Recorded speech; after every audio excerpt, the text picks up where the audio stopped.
आज हम स्टार्ट करते हैं विटामिन। विटामिन क्या होते हैं और उनकी क्या इम्पोर्टेंस है। ठीक है, थोड़ा सा वो डिस्कस कर लेते हैं अबाउट विटामिन। तो विटामिन को अगर आप देखें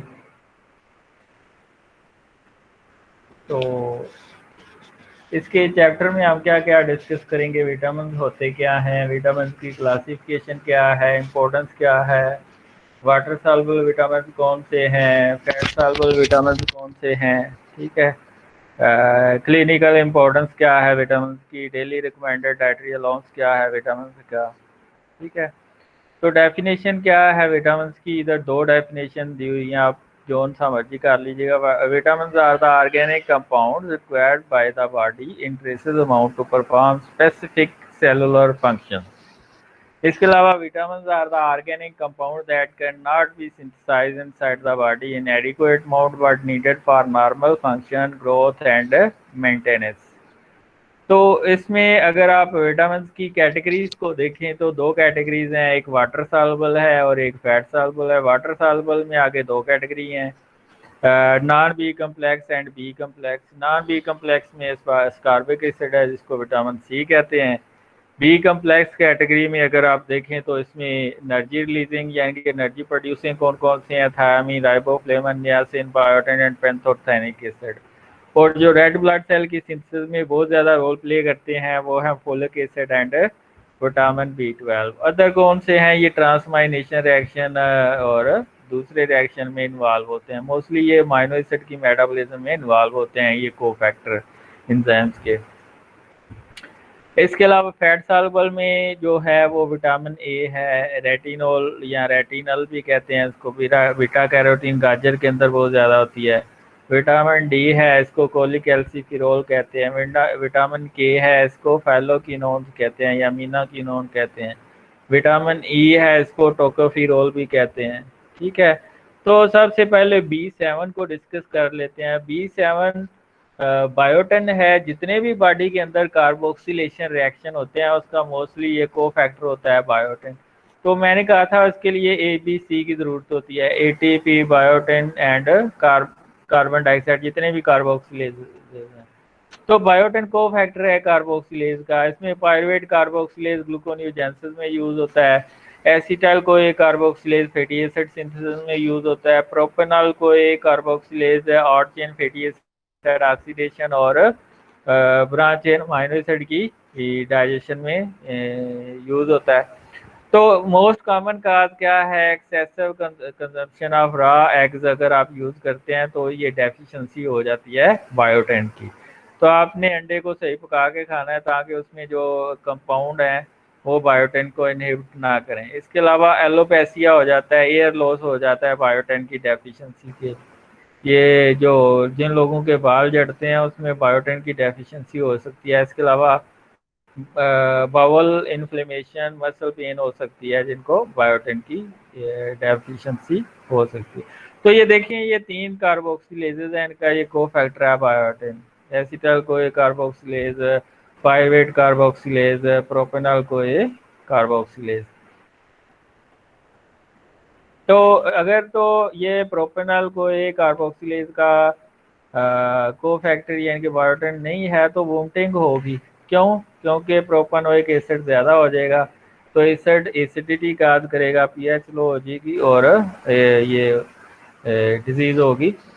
पीएच लो होने की वजह से वोमिटिंग होगी। इन्फेंट में इसको चाहिए 10 माइक्रोग्राम, अडल्ट में 30 से 100 माइक्रोग्राम पर डे चाहिए।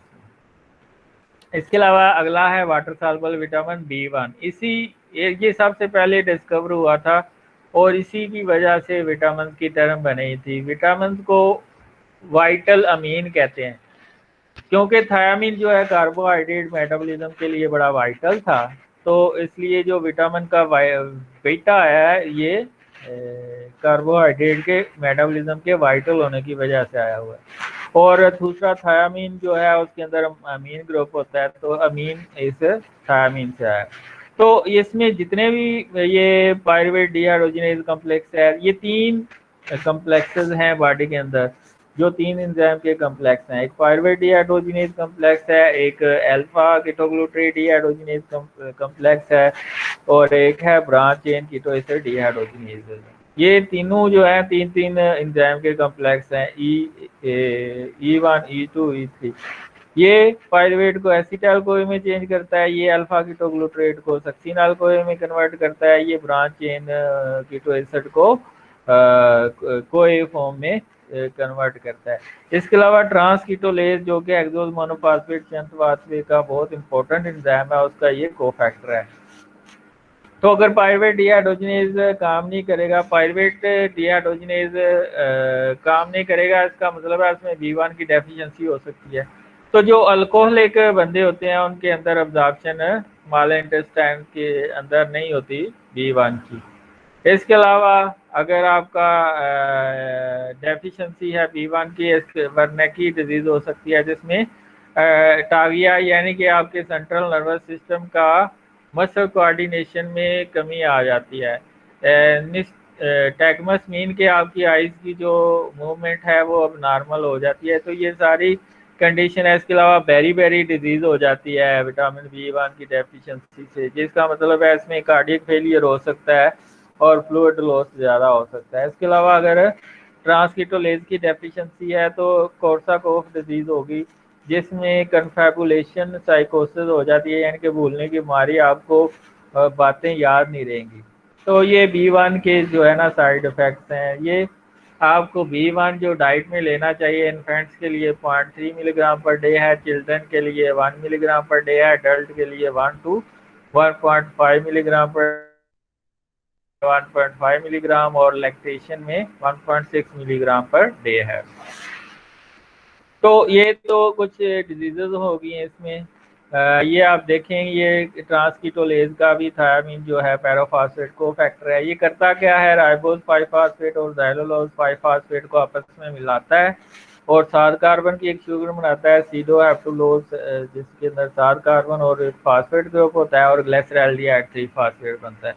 5+5 कितने होते हैं, 10 कार्बन हो गए, 10 में से 7 ये सीडोहेप्टुलोज की सिंथेसिस में चले गए और 3 ग्लिसरॉल्डिहाइड 3 फास्फेट की सिंथेसिस में चले गए। अब अगर ये नहीं है तो ये राइबोज 5 फास्फेट का लेवल भी ज़्यादा होगा और ज़ाइलोलोज 5 फास्फेट का लेवल भी ज़्यादा होगा। ये यूरिन में आएंगे और पेंटोस यूरिया हो जाएगा आपको। तो बेरी बेरी डिजीज भी एक है जिसमें B1 की डेफिशिएंसी होती है। ठीक है, इसमें क्या होता है, अगर टैकीकार्डिया यानी क्या रिस्पॉन्स कम हो जाता है आपके नर्वस सिस्टम का, वोमिटिंग, कन्वर्शन, और अगर ट्रीट नहीं करते तो डेथ हो सकती है इसमें। अगला विटामिन है नियासिन। नियासिन इसलिए इम्पोर्टेंट है, ये 2 ड्यूसिंग इक्विवेलेंट को प्रोड्यूस करता है, एक NAD और एक NADP। NAD से क्या बनता है, निकोटिनामाइड एडेनिन डाइन्यूक्लियोटाइड, और फिर इसके आगे आप फास्फेट ग्रुप लगा दें। जितने भी डिहाइड्रोजिनेजेस हैं, पायरुवेट डिहाइड्रोजिनेज कम्प्लेक्स है, लैक्टेट डिहाइड्रोजिनेज कम्प्लेक्स एंजाइम है, इसके अलावा अल्फा कीटोग्लूटारेट डिहाइड्रोजिनेज कम्प्लेक्स है।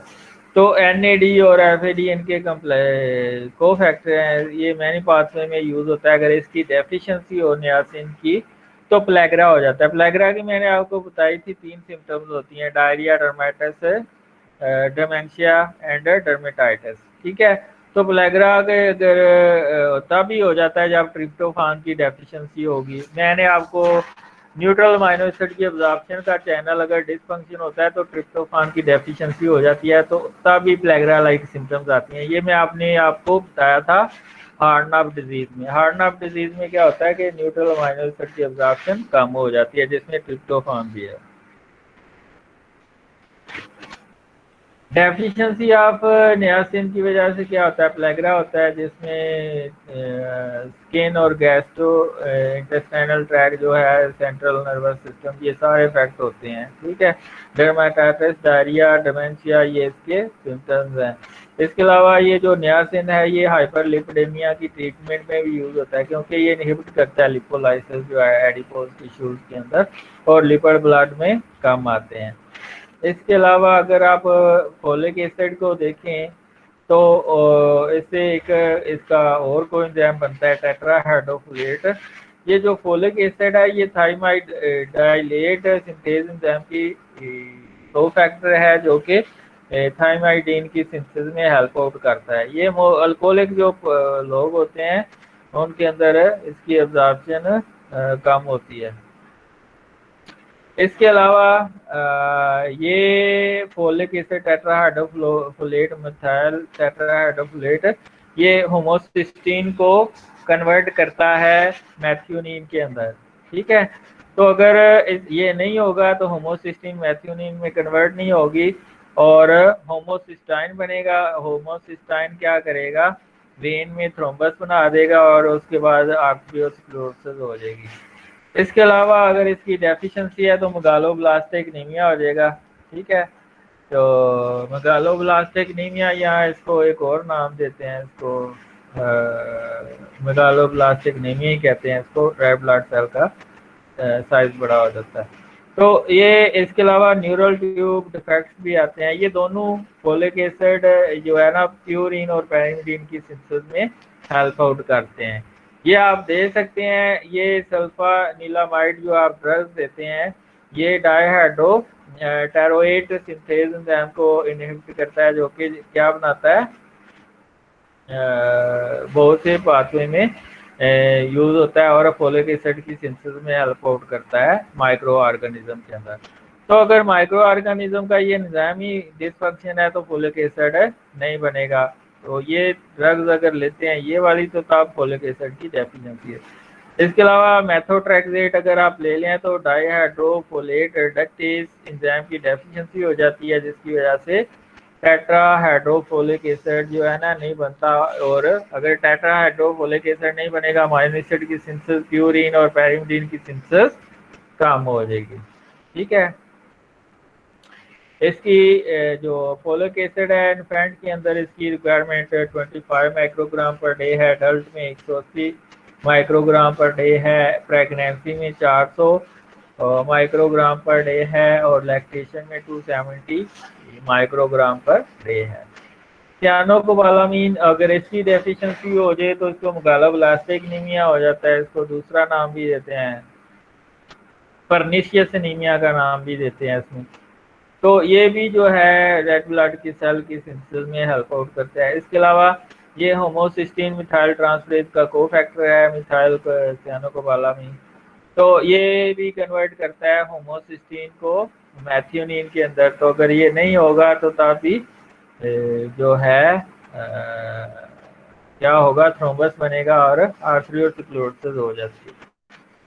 इसके अलावा मिथाइल मेलोनाइल को म्यूटेज का भी एक को फैक्टर है जो आरटीएन फैटी एसिड और ब्रांच चेन अमाइनो एसिड की डाइजेशन करता है। इसके डेफिशिएंसी से परनिशियस एनीमिया हो जाता है, ageing, poor nutrition, bacterial over growth हो जाती है। तो अगर स्मॉल इंटेस्टाइन का कुछ पोर्शन रिमूव करते हैं आप तो तब भी विटामिन B12 की वो पोर्शन जहाँ से एब्जॉर्प्शन हो रही होती है तब भी इसकी डेफिशिएंसी हो सकती है। Megaloblastic anaemia progressive peripheral neuropathy हो सकती है। इसके अलावा विटामिन B12 की डेफिशिएंसी हो सकती है। ये जो इंट्रिंसिक फैक्टर प्रोटीन होती है जिसको ग्लाइकोप्रोटीन कहते हैं, इसकी अगर डेफिशिएंसी है स्मॉल इंटेस्टाइन में तब ये अब्जॉर्ब नहीं होगी स्मॉल इंटेस्टाइन में। तो ये इसके जो है ना काजेज हैं। इसके अलावा होमोसिस्टीन का मैंने बताया कि मैथ्यूनिन में कन्वर्ट नहीं होगी, होमोसिस्टाइन बनेगा और ये थ्रोम्बस बनाएगा और आर्थरियोस्क्लेरोसिस काज कर सकता है। इसके अलावा B12 की अगर डेफिशिएंसी है तो मिथाइल मेलोनिक एसिड यूरिया हो जाएगा, एसिड आएगा आपकी यूरिन में, पीएच लो होगी, वोमिटिंग डायरियल फीलिंग आएगी। तो इसकी नॉर्मल में जो B12 है वैल्यूज क्या है, इन्फेंट्स के अंदर 0.4 माइक्रोग्राम, अडल्ट 2 माइक्रोग्राम, प्रेगनेंसी में 2.2 to 6 माइक्रोग्राम, लैक्टेशन में 2.2 to 6 माइक्रोग्राम पर डे है।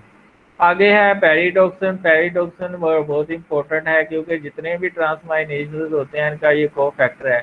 इसके अलावा पेरिडोक्सिल फास्फेट ये माइनोलेविनिलेट नेट सिंथेज जो कि हेम की सिंथेसिस का आम एंजाइम है, इसका भी एक को फैक्टर है। तो ये इसकी डेफिशिएंसी कब होती है, जब एसोनियाजिड आप ड्रग्स लेते हैं। इसके अलावा अगर इसकी डेफिशिएंसी है तो सिडोप्लास्टिक एनीमिया यानी कि आयरन डिपॉजिट होना शुरू हो जाता है। इसके अलावा किलोसिस एंड स्टोमेटाइटिस ये मीन के क्रैकिंग और scaling of lip borders and corner of the mouth यानी कि फटने शुरू हो जाएंगे लिप। इसके अलावा कन्वल्सन हो सकती है विटामिन बी6 की डेफिशिएंसी से। ये जो एंजाइम है इनके जो कोफैक्टर हैं इसमें transamination, deamination, decarboxylation and condensation reaction है। इसके अलावा एक और बड़ा इंपॉर्टेंट है जो कि पायरुवेट डीहाइड्रोजनेज कॉम्प्लेक्स और दूसरे कॉम्प्लेक्सेस का कोफैक्टर है, वो है एफएडी। और एफएडी बनता है बी2 विटामिन से, राइबोफ्लेवन। ठीक है, राइबोफ्लेवन एफएडी फ्लेवन एडेनिन डाइन्यूक्लियोटाइड बनाता है और ये डीहाइड्रोजनेज का कोफैक्टर है। अगर इसकी डेफिशिएंसी होगी तो ये एनर्जी की डेफिशिएंसी होगी। इसके अलावा कार्नियल न्यूवास्कुलराइजेशन हो जाती है, किलोसिस और स्टोमेटाइटिस हो जाती है यानी कि मुंह पे क्रैक्स आ जाते हैं, मैजेंटा कलर टंग हो जाती है इसमें। और रिकमेंडेड डाइटरी अलाउंस क्या है, 0.555 मिलीग्राम पर डे है। आगे है स्कारबिक एसिड। स्कारबिक एसिड मैंने बताया था आपको कि प्रोलीन हाइड्रोक्सिलेज और लाइसिन हाइड्रोक्सिलेज इनका कोफैक्टर है। ये प्रोलाइल भी कह सकते हैं प्रोलीन को आप, और लाइसाइल भी कह सकते हैं लाइसिन को। ये इनका कोफैक्टर है। ये क्या करते हैं, ये कोलेजन के अंदर जो लाइसिन होती है और प्रोलीन होती है उनकी हाइड्रोक्सिलेशन करते हैं, जिसकी वजह से हाइड्रोजन बॉन्डिंग बनती है और प्रो कोलेजन जो है कोलेजन के अंदर कन्वर्ट होती है। तो अगर इसमें डेफिशिएंट है सिट्रस फ्रूट या ग्रीन वेजिटेबल तो तब स्कर्वी हो सकती है। स्कर्वी में आपके जो लिप्स हैं वो में ब्लीडिंग होती है। ठीक है, तो ये जो डोपामीन हाइड्रोक्सिलेज है इसका भी कोफैक्टर है स्कर्वी, और इसमें catechol mean synthesis absorption of iron small from small intestine. Scurvy में ये होता है कि कोलेजन जो है वो इमेच्योर रहती है, जिसकी वजह से पुअर वुंड हीलिंग होती है, इजी ब्रशिंग, हेमरेज हो जाते हैं, bleeding arms, increase bleeding time, painful condition, anaemia हो सकता है इसमें। इसके अलावा पेंटोथेनिक एसिड B5 ये फैटी एसिड की सिंथेसिस में पेंटोथेनिक एसिड से कोएंजाइम ए बनता है। ठीक है, कोएंजाइम जो है फैटी एसिड सिंथेसिस में फैटी एसिड सिंथेज में यूज होता है, फैटी सेल कोएसिंथेज में यूज होता है, पायरुवेट डीहाइड्रोजनेज कॉम्प्लेक्स में यूज होता है, अल्फा कीटोग्लूटारेट डीहाइड्रोजनेज कॉम्प्लेक्स में यूज होता है, branch chain keto acid dehydrogenase में यूज होता है। तो अगर ये इसकी डेफिशिएंसी होगी तो फैटी एसिड मेटाबॉलिज्म डिस्टर्ब होगी, पायरुवेट डीहाइड्रोजनेज कॉम्प्लेक्स डिस्टर्ब होगा, क्रैब साइकिल नहीं चलेगा। तो इसकी डेफिशिएंसी वैसे रेयर होती है। इन्फेंट्स के अंदर 2 मिलीग्राम चाहिए इसको, अडल्ट में 4 to 7 मिलीग्राम चाहिए। ठीक है, फैट सॉल्युबल विटामिन में सबसे पहले विटामिन डी है, विटामिन ए है, विटामिन के है और विटामिन ई है। विटामिन डी को कोलिक एल्सिफिरोल भी कहते हैं। ये कैल्शियमिया में प्रोड्यूस होता है और नॉर्मलाइज करता है कैल्शियम लेवल और फास्फेट लेवल को। कैरोटीन, ये रेटिनोइक एसिड या रेटिनोल या retinal act as a growth regulator specially in the epithelial. ये जो ए है ये एपिथेलियल टिश्यूज की ग्रोथ के लिए बहुत इंपॉर्टेंट है। Retinal is important in rod and cone for vision. ठीक है, इसके अलावा मीनाकिनोन बैक्टीरिया में प्रोड्यूस होता है, फाइटोकिनोन प्लांट के अंदर प्रोड्यूस होता है। और ये करता क्या है, ये जो क्लोटिंग फैक्टर प्रोटीन है इनके अंदर ग्लूटामिक एसिड होता है, इनकी गैमा कार्बोक्सिलेशन करता है और कैल्शियम की मौजूदगी में प्रोटीन की क्लोटिंग में हेल्प आउट करता है। ठीक है, इसके अलावा विटामिन ई जो है वो क्या है, विटामिन ई जो है वो है आपका एंटीऑक्सीडेंट और ये प्रोटेक्ट करता है मेम्ब्रेन फ्रॉम ऑक्सीडेशन। तो सबसे पहले हम विटामिन डी की डिटेल करते हैं। 7 हाइड्रोकोलेस्ट्रॉल के ऊपर जब सनलाइट पड़ती है उसमें यूवी रेडिएशन होती है तो 7 हाइड्रोकोलेस्ट्रॉल की एक्टिवेशन होती है, वो लिवर के अंदर जाता है, तो लिवर में जाके इसकी 25 कार्बन के ऊपर हाइड्रोक्सिलेशन होती है, तो 2 हाइड्रोक्सिल ग्रुप लग जाते हैं। ठीक है, पहला एक थर्ड कार्बन के ऊपर लगा हुआ है, दूसरा 25 पे लग जाता है।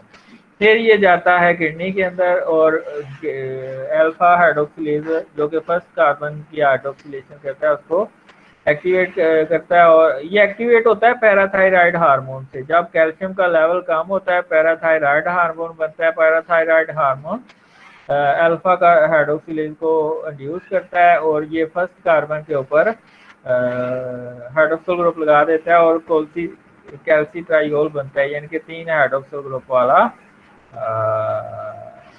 ये विटामिन डी बनता है। Patient with end stage renal diseases develop renal osteodystrophy और ओरल।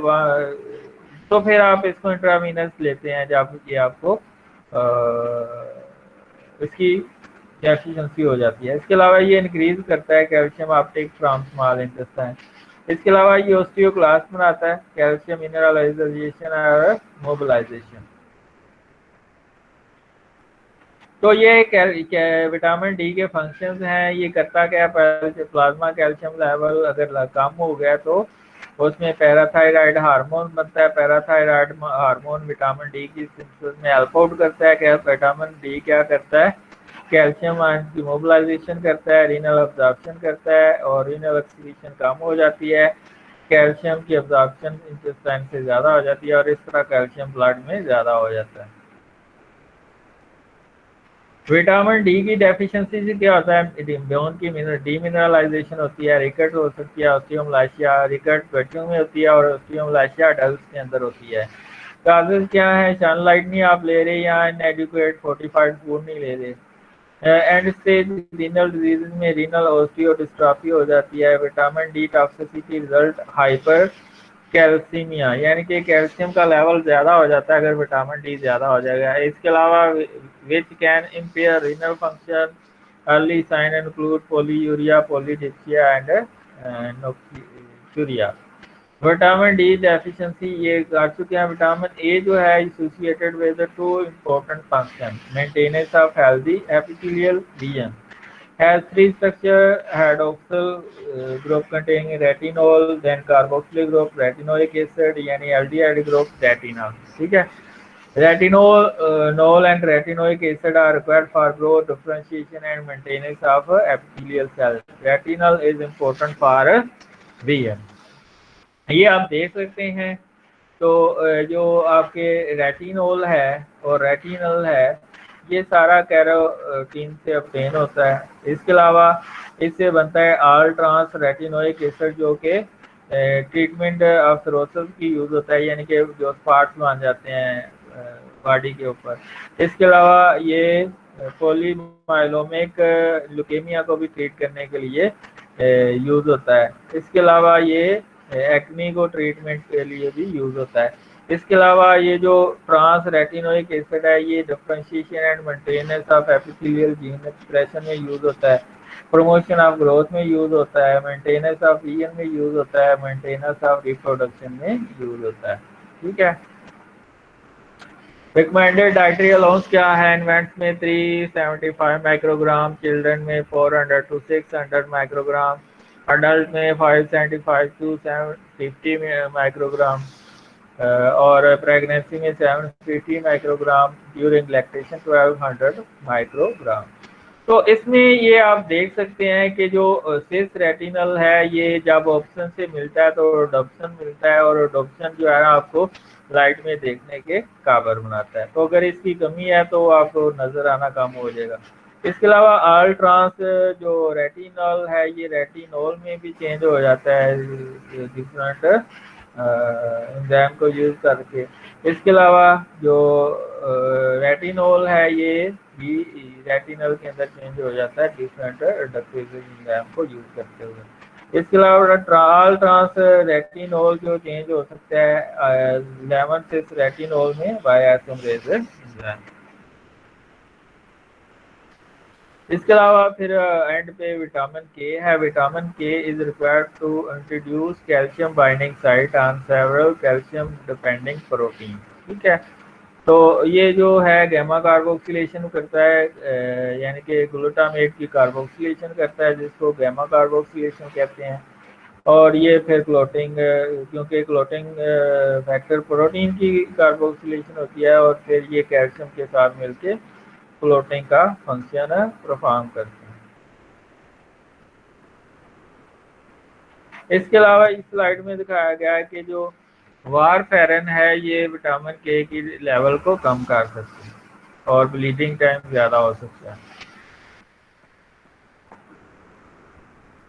आगे विटामिन ई है। विटामिन ई को हम टोकोफिरोल भी कहते हैं, विच इज एन एंटीऑक्सीडेंट है। ये स्पेशली इम्पोर्टेंट है ऑक्सीडेटिव डैमेज को कम करने के लिए, पर ऑक्सीडेशन ऑफ फैटी एसिड को कम करने के लिए, जिसकी वजह से सेल मेम्ब्रेन की फ्लूइडिटी मेंटेन रहती है।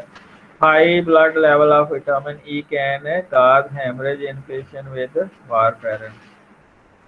रिकमेंडेड डाइटरी अलाउंस क्या है? 4 milligram per day, children 5 milligram, adult 9 milligram, pregnancy 10 milligram और लैक्टेशन में 12।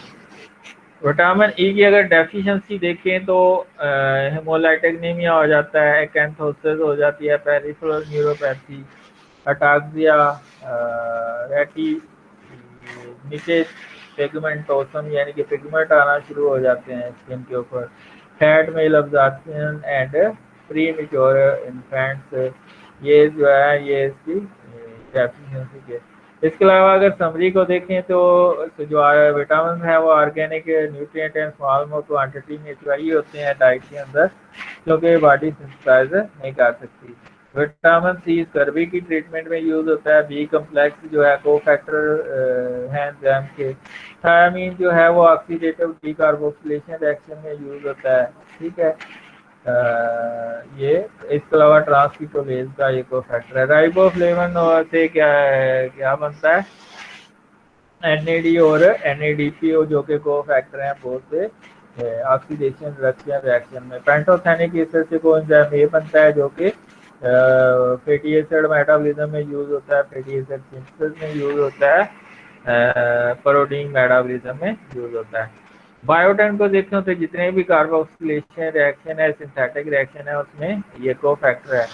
इसके अलावा विटामिन B12 को देखें तो प्यूरिन और पेरिमिडिन की सिंथेसिस में हेल्प आउट करता है, रेड ब्लड की सिंथेसिस में हेल्प आउट करता है। एस्कॉर्बिक एसिड जो है वो एक तो आयरन की एब्जॉर्प्शन करता है, एंटीऑक्सीडेंट है, और तीसरी चीज स्कर्वी से बचाता है। 9 क्या है? ये जो वाटर सॉल्युबल विटामिन हैं ये अगर इनकी डेफिशिएंसी हो तो मल्टीपल डिजीजेज हो जाती हैं, ठीक है। तो ये जो डिजीजेज होती हैं इसको पढ़ लीजिएगा। विटामिन ए की डेफिशिएंसी से क्या हो जाता है? नाइट ब्लाइंडनेस होती है, ठीक है।